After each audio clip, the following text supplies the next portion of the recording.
Hello guys, I'm back. Nanasad ko sa Kamadas as we do grocery shopping with my children. So nami ani sa Gmall guys. Ganan mi dire kay Mingaw, and aside sa Mingaw, barato ra sila guys. So mo nang og makalugar mi, ari gud mi mag grocery sa iyang dad.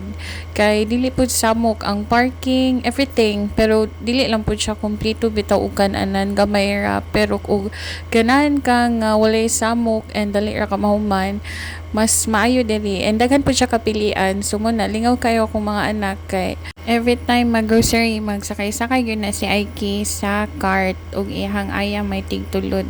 So mo to nagwait mi sa ilang dad kay nangita pa og mga karne. Then after ana nag-stroll tayon mi kay akin mingaw gyud kaayo, and nay activity ani diri sa kilid ang Tamiya nga competition. So maka-look back lang nga naapod mi ani sa una. So marato